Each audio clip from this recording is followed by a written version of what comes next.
Now, with how fast these games are going around, looks like OP is already trying to take C cap, so they got there a bit early. If I'm Flandry, I'd probably start capping A, honestly, because he's all over here by himself.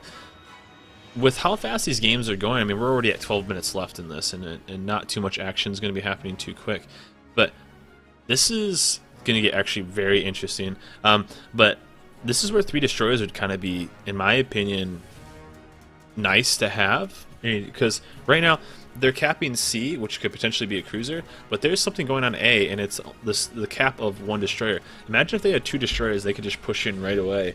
How strong that would be to take out 1 of the destroyers instantly. So Landry's going to throw in some rando torps on A. Looks like OP has already taken over C cap, and Blue Steel Taco trying to take B cap. But we see Akak right there as well, so we're going to switch over to Blue Steel and try to follow him and see if he goes into some action relatively quickly. Yep, looks like that's 2 caps right off the bat for OP Gaming. But they didn't get that middle cap, Bravo, the one people always fight over. So we're going to have to see what happens with this. You know, if they can hold both those cap points, maybe they'll make a move for Bravo right here. We're seeing a lot of friendly planes over Bravo. Now we see Akak slowly pushing in. Akak still is spotted by planes fighting right over him. We may see a Torp squad coming in, and Hair Citadel right there. So we didn't see Flandry really push too hard in. Blue Steel Taco is going to be probably taking some damage here because he is spotted by planes. But Flandry didn't really make a push on A, didn't hit anything with his Torps. So I don't think it's terrible. They're going to kind of regroup the DDs, and this is kind of different than what we've seen OP play in the past, where OP kind of lets the other team have 2 caps and kind of just brute forces through it, and kind of wins the hit for hit challenge. So this is a bit of a different play for Flandry popping a smoke just for himself to try to avoid these planes, and A432 going to snag him with at least 1 torp right into the side, down about 10,000 life, so really good drop for A432. But this is not the typical game we see from OP. OP tends to not push caps too hard, but just like that, they're up 50 points because they are controlling the 2 caps to the 1. Yep. You got to remember, in a very, very short game like this, you know, we're looking at 13 minutes with streamers. Every little point matters, you know. So 2 caps off the bat not being challenged is, you know, those OP points are taken up right now. And really, we're Got a seeing strikeout against Great Baron. Is he going to take a torp? Doesn't look like it. now. Flandry is very, very low. He's about 10,000 life, so he's low right now compared to everybody else. No one else is on this. Either team has really taken any damage. You know, I'm looking at everybody basically full life. Super Ship Yamato is taking about 6k. He's healing up right now. If I'm Flandry, I would have rolled back to A cap. We know where Akak is. We know where Great Baron is right now because he's spotted. I would have rolled the A cap and just started capping it out. So maybe not a good play. Flandry, the only real guy that's relatively low right now at 6,000, about 6,300 life, and he's the only guy taking damage. If those planes are gonna keep spotting him, he's gonna be in some trouble. But other than that, a pretty slow start. They're starting to cap C though, and but really Flandry isn't gonna be able to contend on B cap at all, and we're gonna see what they can do on C cap. They can control that, then OP's gonna have to do something to kind of return and maybe push B cap. Well, this is definitely an interesting flip. We see OP losing Charlie here, but they're making a pretty tough move for Bravo, and with that Benson Flandry so low, I don't know. And you know, just looking at the air battle, it looks like A4 is just absolutely dominant over that Bravo cap. I don't know how the plane kills are looking like, but that spotting is perfect. Those 2 Bensons, they just sit on Bravo there, cap it, no problem. They're so close to those enemy ships. Like that Kutsev could get shots in, but he just can't spot them. Now, this is the exact situation where I was saying that. Imagine if Flandry had rolled over to A cap, he could have easily capped it by now. They could have started stacking up those points. He would have taken no damage in the process, you know, maybe from the CV, but that would have kept the planes away from everybody else. Now those guys are going to start getting spotted, and now OP's just going to slowly start pushing these guys over, like, and cornered in a C cap. I mean, look where OP is. OP's on the bottom side of B cap, and all of NADO is basically just stuck here on C cap. You know, they're just going to slowly start pushing these guys farther and farther back, with OP taking almost no damage and controlling 2 caps the entire way. This is not looking very good for NADO because, one, I think Flandry should have rolled over to A a long time ago, possibly even at the start. Got a bit into it because he would have gone against Akak or the Great Baron, but you gotta contend those guys. Blue's still down to about 12,000 life too, but I don't even think OP has taken any damage outside of Fratstar? I mean, have any of those DDs even taken any damage? Nope, I don't know if anyone has taken any damage, period. I see both Carolinas haven't even taken, they're at 100% full health. Gray Barons, 100% full health. Akak, 100%.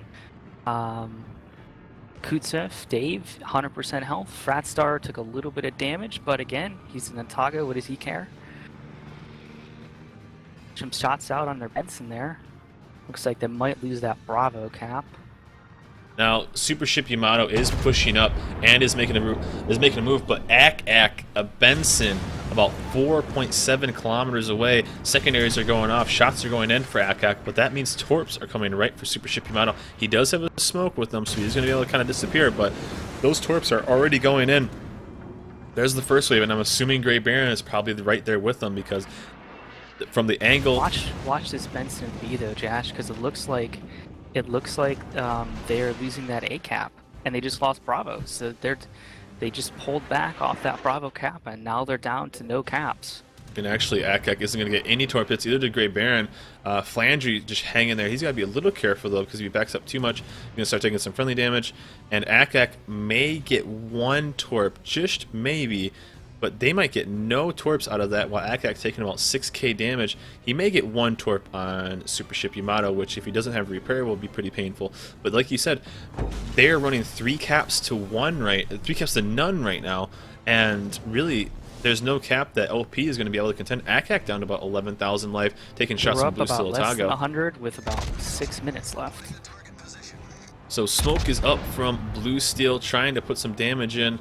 Now Super Ship Yamato, although relatively low, he's doing okay. Non-Shadow outside, getting completely focused, and Blue Steel just trying to do his best to kind of control that. But 3 cap points are going to really start adding up very quick, and we aren't even seeing any contention from OP. These points are going to add up super fast with only about 5.5 minutes left in this game, and OP is going to have to start looking at needing kills to make up for the deficit in points. Well, at least they've got a lot of damaged ships out there. If they could pick off a Benson, that'd be pretty big. I see no planes over Bravos. They might be able to reflip it, but it's 2 new battleships on Charlie, and it looks like both the carrier and the Otago are on Ace. I don't know if they're going to be able to take anything besides Bravo. No, Non-Shadow is all by himself outside. Now, this is the strength. I mean, look at the positioning of these two teams. Look at where OP is. OP is all in this kind of corner. They're protected from one side from Torps. They're getting the vision from the destroyers. And look at where Non-Shadow is. Non-Shadow is out in the open. Big Cab's in a good spot. Super Ship Yamato's in a good spot. Non-Shadow is in a terrible position right now. He's taking all the fire from both Kutuzov, Otago, and the 2 battleships. Looks like we might see a torpedo. Nope, looks like none of them are going to hit with those torps. Yeah, but I mean, Juan's going to be really careful. He's either going to take 8 just shells pure from vision Carolina. And a big battleship like Non-Shadow taking all this damage. I mean, Non-Shadow, if he's going to get focused down by 4 ships, he's going to be down. Just Frat could burn him down, actually. Fratstar's right there. He's got 2 battleships as cover. And there's, I don't think they're going to really be able to hit Frat if he's playing well. Just going to burn Non-Shadow down. Now OP takes a B-cap back, and looks like OP's going to start making a bit of a push here. Non-Shadow down about 8,000 life. He does have a bit of repair left still. Probably enough to get him about 14k, but Derek's side's going to be hitting his shots. We know that David is over there as well, but Harris Citadel is pushing up. Let's go to Super Ship Yamato, see what he's kind of saying. He's going to be the front lines, but he is completely surrounded. Fratstar is right there in the front line. He's putting shots in on Fratstar. Oh, big shot on Fratstar, though. But Fratstar is going to start making that turn. He knows he's got some time to get these torps off and make this push. If Super Ship Yamato goes down, then they know that Non-Shadow only has a little bit of life left. This could be a big swing for the team, but torps are coming in from the side. This could be it for OP. They got basically a 6-on-5 going. If they can take out Yamato right here, there's him down. As soon as this Kutsov pulls out, he could eat some AP shells. I mean, and the one Benson over here is almost dead too. If OP push, actually both Bensons are almost dead. If OP pushes hard and they get those kills, this could be OP's game really quick. Now Derek did take a couple torpedoes from that cross torp, but Fratstar taking some big damage, but Yamato can't go any farther back. Torps are definitely going to be coming in. Yamato not going to be able to get any more damage out, maybe from the back turret on Derek's side, but that is about it. All Fratstar are going to be putting in those torps right into the side of Battleship Yamato. Only getting one, though. Did he save the other one? Because Fratstar might actually be going out right here. Akak takes down non-Shadow, Oh, so nope. Yamato He's going to be gonna going get down as that well. BB. Down he There goes. we go. OP is up on points now, and we have 2.5 minutes left. Now Citadel might take it one torp here, but I think they're so good with ship power and health. Nah, he's good there. David's going to miss them all. This is basically in the books for OP. OP has low destroyers, Flandry really, really low. Big Cavendish on the other side. If he gets pushed by a battleship, he's basically SOL. So this is going to be a pretty tough first game for NADO to come back, and just like that, they recap C as well. B is getting capped back though by NADO, so that's a really good showing by them. But Flandry, if he opens up on Akak, what's he going to do? There's 4 ships within 5 kilometers of him. Derek's side is going down. If they do get a kill on Derek's side and a kill on Akak, this game isn't completely over. Fratstar about to come out inside that corner. I think we're going to see the Kutsev come in and smoke him up right here, though. So Great Baron right there. Shots are in. Can Big Cap get maybe like a double kill? We're going to see that shot. Derek's side still very, very low. Torps are in a Dr. Citadel now. Is NADO going to let this game go? NADO still has a chance right now. Potentially if Big Cap gets a play on Torps, I mean, oh, down goes Flandry. What a shot. Big Cap could potentially get a big play out of here, though. Torps are out on Dr. Citadel. Let's go up and see if we can I get think this he's going to miss about all of them. Yep. Good swing by Back that. Citadel, dodging Torps. Now he's 4 kilometers from that Kutsev.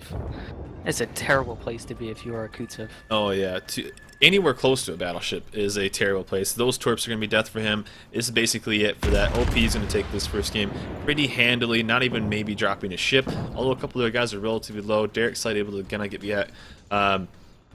get behind that island and recover a little bit. David might take a decent amount of damage, but really this game is basically over. CNS going to try to do what he can to kind of even it up, but with almost a 300 point or 200 point deficit, it's going to be very, very hard. They're going to take out 2 ships, and with CNS being broadside to an OP battleship, when OP gets a battleship that can shoot on a broadside cruiser, they tend not to miss too much. That was a really good push by OP, and Torps are in from A432. He's going to get him to turn perfectly broadside to both Citadel and Derek, but they've only got 15 seconds. This game's basically out, and Otago's got to be careful. He's going to take a friendly torp right here to end this game. Oh no! Is that a salt in the wound right there? That is 4 torps into the side of a Benson.